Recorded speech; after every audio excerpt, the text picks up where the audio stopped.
Power star Pawan Kalyan హీరోగా, young beauty Nidhi Agarwal హీరోయిన్గా వస్తున్న చిత్రం హరిహర వీరమల్లు. ప్రముఖ డైరెక్టర్ జ్యోతి కృష్ణ ఈ చిత్రానికి దర్శకత్వం వహించారు. జూలై 24వ తేదీన విడుదల కాబోతున్న ఈ చిత్రాన్ని AM Ratnam Sri Mega Surya Productions బ్యానర్పై భారీ బడ్జెట్తో నిర్మించటం జరిగింది. విడుదల తేదీ దగ్గర పడుతున్న నేపథ్యంలో జూలై 21న హైదరాబాద్ శిల్పకళా వేదికగా ఈ సినిమా ప్రీ రిలీజ్ ఈవెంట్ని చాలా ఘనంగా నిర్వహించారు. ఈ ఈవెంట్లో సినిమా గురించి మాట్లాడకుండా కాస్త రాజకీయ చర్చ లేపారు అని చెప్పవచ్చు. ముఖ్యంగా ఆంధ్రప్రదేశ్ డిప్యూటీ స్పీకర్ రఘురామకృష్ణరాజు ఆంధ్రప్రదేశ్లో ఔరంగజేబ్ లాంటి వ్యక్తిని ఓడించటంలో పవన్ కళ్యాణ్ ప్రథమ పాత్ర పోషించారు అని కామెంట్లు చేయగా, అటు పవన్ కళ్యాణ్ మాట్లాడుతూ భీమ్లా నాయక్ సినిమాకు 10 రూపాయల టికెట్ పెట్టినా నేను అభ్యంతరం వ్యక్తం చేయలేదు. ఇప్పుడు మన ప్రభుత్వం అధికారంలో ఉంది. మన దగ్గర రౌడీలు, ఆయుధాలు లేవు. నిజమే గెలుస్తుంది, న్యాయమే నిలబడుతుంది అంటూ వైసీపీ అధ్యక్షుడు మాజీ సీఎం జగన్మోహన్ రెడ్డిని టార్గెట్ చేస్తూ కామెంట్లు చేసిన విషయం తెలిసిందే.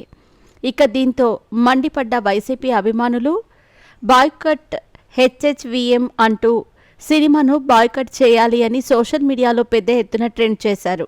దీనికి తోడు మహేష్ బాబు, జూనియర్ ఎన్టీఆర్, అల్లు అర్జున్ అభిమానులు కూడా ఈ సినిమాపై నెగటివ్ క్యాంపెయిన్ చేస్తున్న విషయం తెలిసిందే. ఇక ఈ విషయం కాస్త పవన్ కళ్యాణ్ వరకు చేరటంతో ఆయన ఒక్క మాటతో అదిరిపోయే రియాక్షన్ ఇచ్చారు. తాజాగా పలు టీవీ ఛానల్స్కి ఇంటర్వ్యూలు ఇస్తున్న పవన్ కళ్యాణ్ ఈ బాయ్కట్ ట్రెండింగ్పై మాట్లాడుతూ హరిహర వీరమల్లు సినిమాని బాయ్కట్ చేయాలా, దేనికంట అంటే బాయ్కట్ దేనికి చేయాలి అని. అయినా ఈ బాయ్కట్లు అనేవి ఇకపై నడవవులేండి, అది వేరే విషయం. సినిమాని గన్ షాట్లో పెట్టి ఎవరూ చూపించరు. ఇష్టపడి టికెట్ కొనుక్కొని మరీ వెళతారు. నేను ఎంత పెట్టి టికెట్ కొనుక్కోవాలి అనేది పూర్తిగా నా చాయిస్ మాత్రమే. నేను చిన్నప్పుడు ఏదైనా సినిమాకి వెళ్ళాలంటే రామారావు సినిమాలకు లేదా వేరే ఎవరి సినిమాలకైనా టికెట్లు దొరక్కపోతే మా కజిన్స్ బ్లాక్లో టికెట్లు కొనిస్తే వెళ్లేవాళ్ళు. ఎందుకంటే ఇది మన చాయిస్. అలాంటి దాన్ని బాయ్కట్ చేయమని ఎవరైనా చెప్పినా చేయరు. నచ్చకపోతే సినిమా చూడకపోవటం వేరు, కానీ ఇలాంటివి ఇకపై నడవవు. ఏదైనా మేం పనులు చేసేటప్పుడు ప్రత్యర్థులు లేకుండా ఎందుకుంటారు? అలాంటివి చేయకూడదని అనుకోవటం మన అవివేకం. కాబట్టి ఎవరికి ఏం కావాలో అది చేసుకొనివ్వండి.